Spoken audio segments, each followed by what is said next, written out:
Lucha de poderes en torno al Brexit en el Reino Unido. El Parlamento volvió a rechazar las elecciones anticipadas propuestas por el primer ministro Boris Johnson, mientras que la reina Isabel II sancionó la ley que obliga a pedir una extensión de la salida si no se consigue negociar un acuerdo con Bruselas. Tenemos reporte desde Londres.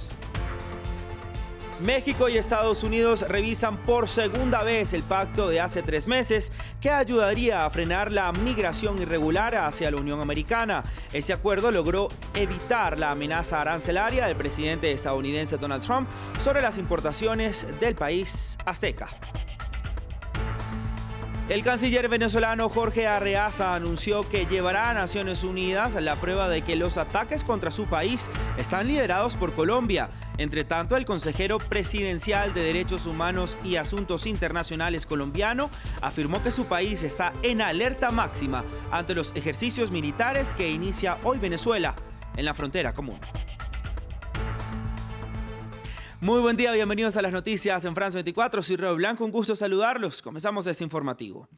El Brexit tensó el ambiente en Reino Unido. El Parlamento británico rechazó las elecciones anticipadas propuestas por Boris Johnson, mientras que aprobó una ley que lo obliga a publicar todos los documentos oficiales sobre todos los preparativos de un Brexit sin acuerdo. Entre tanto, la reina Isabel sancionó la ley que le impide al primer ministro adelantar un Brexit duro el 31 de octubre y le obliga a pedir una extensión del plazo si no consigue negociar antes con Bruselas. Y como si fuera poco, el presidente de la Cámara de los Comunes anunció su dimisión al Parlamento, que además fue suspendido hasta el 14 de octubre. Detalles en el informe de Daniela Blandón.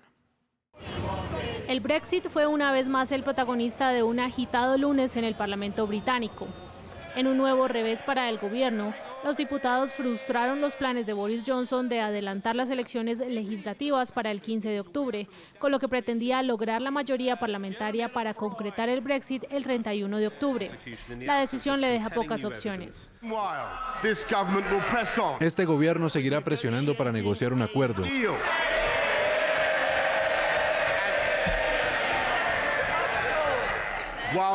Mientras nos preparamos para salir sin uno. Y yo iré a esa crucial cumbre en Bruselas el 17 de octubre. La votación del Parlamento coincidió con la promulgación que hizo la reina Isabel de la ley que le permite al primer ministro adelantar la salida de la Unión Europea de manera abrupta. Esta norma obliga al gobierno a buscar una extensión a la fecha límite en caso de que no se logre un acuerdo con Bruselas antes del 19 de octubre. No voy a pedir otro retraso. Y hay quienes incluso lo acusan de no querer cumplir la ley. Este gobierno es una vergüenza y la forma en que opera este primer ministro es una vergüenza.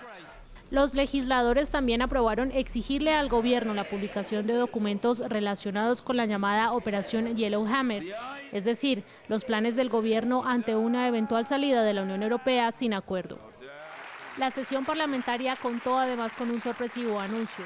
The least disruptive and most democratic course of action. El curso de acción menos disruptivo y más democrático para mí sería retirarme al cierre de la jornada del jueves 31 de octubre. Business on Thursday, October the 31st. Y concluyó con el cierre temporal del Parlamento ordenado por Boris Johnson. Para ampliar esta información, saludo en este momento a nuestra corresponsal en Londres, Luisa Pulido. Luisa, muy buenos días. Ahora que está cerrado el Parlamento, ¿cuál debe ser la prioridad del primer ministro?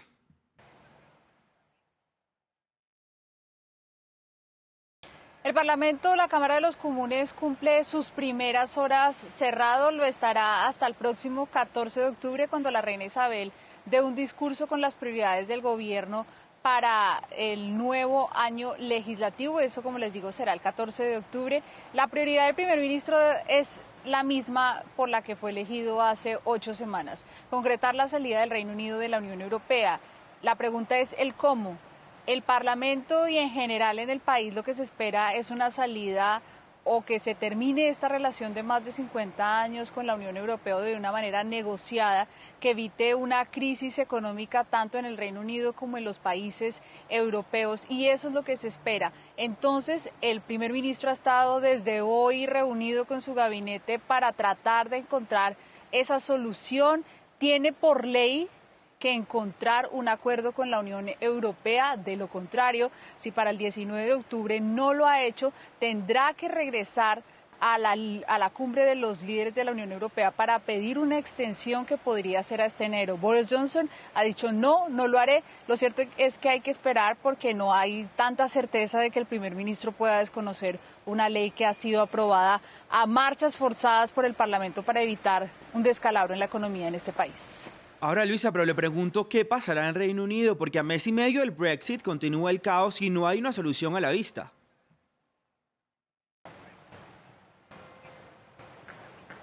No la hay. El Parlamento quiere a toda costa evitar una salida sin un acuerdo porque, como le digo, los impactos para la economía tanto de este país como de algunos países europeos cercanos serían muy complejas, pero todavía no hay una solución. El primer ministro Boris Johnson ha dicho que quiere encontrar un acuerdo, pero lo cierto es que una ministra que renunció el fin de semana dijo que todos los esfuerzos del gobierno están enfocados en salir sin un acuerdo. Y eso es lo que han dicho, no temo salir sin un acuerdo. Entonces, lo cierto es que el Partido Laborista tampoco ha expresado un plan claro para evitar esa salida sin acuerdo. Entonces, a un poco más de un mes de que se vence ese plazo dado por la Unión Europea del 31 de octubre, no hay una luz al final del camino. No la hay por el momento, Luisa. Gracias por su reporte. Era Luisa Pulido, la corresponsal de France 24 en la capital británica. Nosotros continuamos con más noticias acá en el estudio.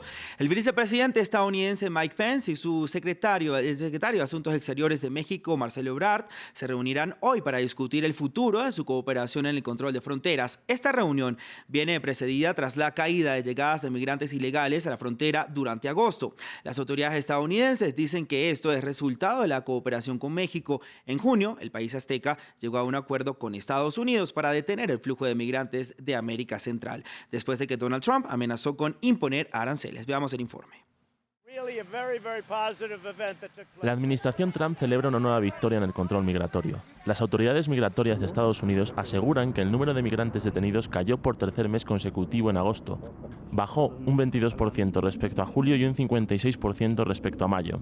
Aunque el jefe de fronteras estadounidense dijo que gran parte es gracias a la cooperación con México, agregó que podrían hacer más.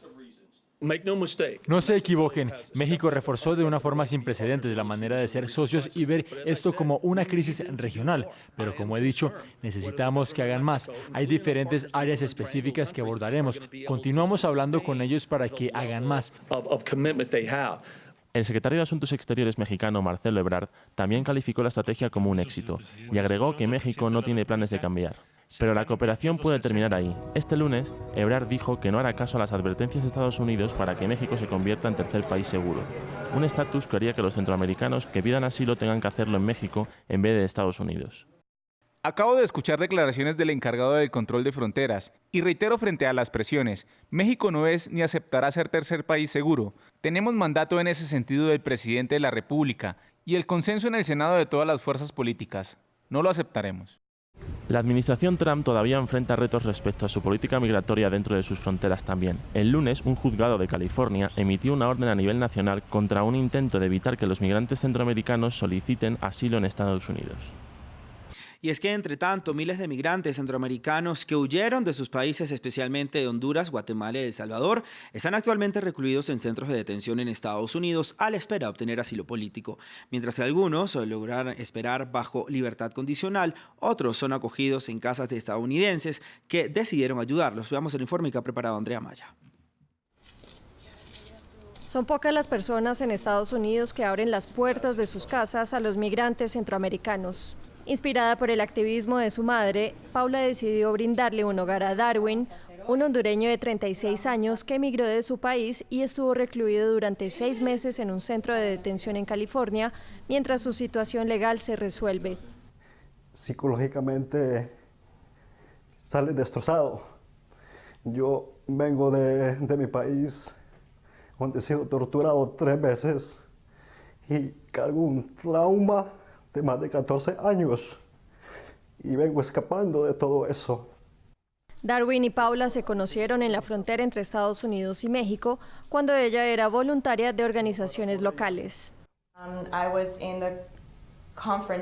Estaban en una sala de conferencias en Tijuana trabajando en una misión. Cuando vi que Darwin y su amigo entraron, estaban sin aliento, visiblemente nerviosos y estresados. Los escuché luego compartir su historia con uno de los abogados. Estuvieron sentados allí durante todo el día. Algunos defensores de los derechos humanos aseguran que las condiciones de los migrantes en los centros de detención son deplorables y hay poca atención médica y mental. Justamente esta semana, una demanda de una organización de defensa de los derechos civiles empezó a ser tramitada en los tribunales federales para que la administración Trump cambie su política hacia las personas que buscan asilo en Estados Unidos. En el portal del Southern Poverty Law Center, la abogada Luz López dijo: el fallo de hoy es una victoria para los solicitantes de asilo que Estados Unidos ha encerrado y olvidado cruelmente. Ahora, muchos de ellos tendrán derecho a esperar bajo libertad condicional. Continuamos con más información porque se siguen conociendo las imágenes de la devastación en Bahamas tras el paso del huracán Dorian.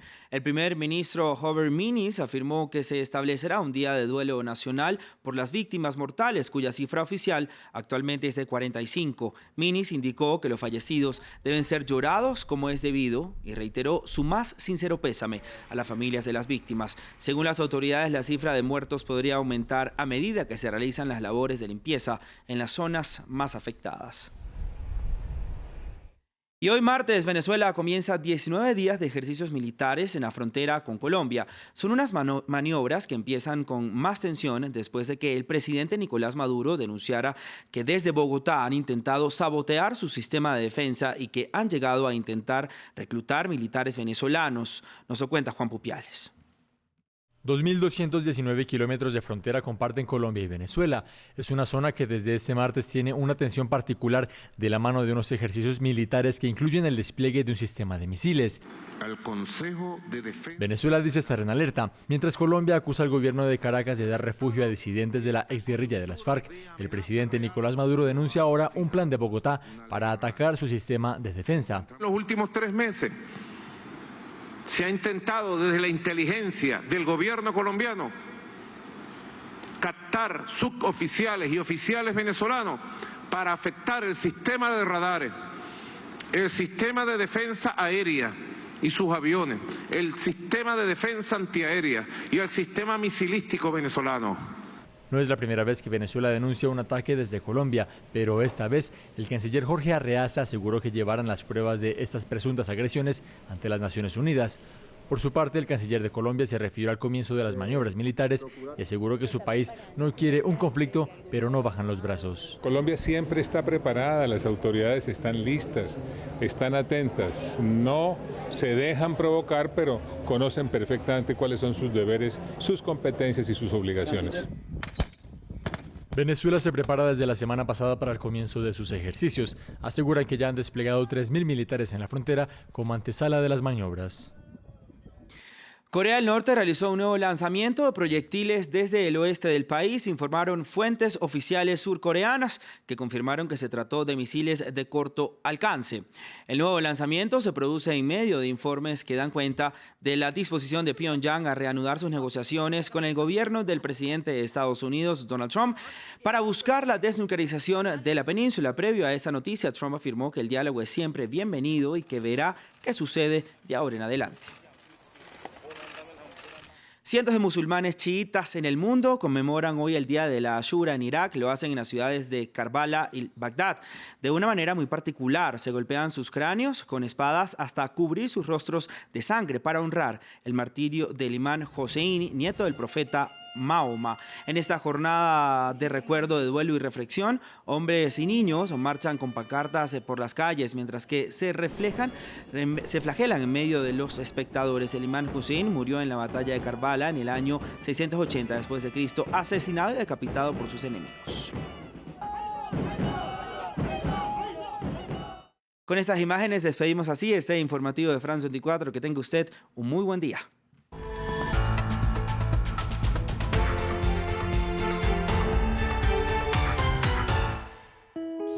Here of France 24, we're taking a broad outlook by talking about the women who are reshaping our world. En France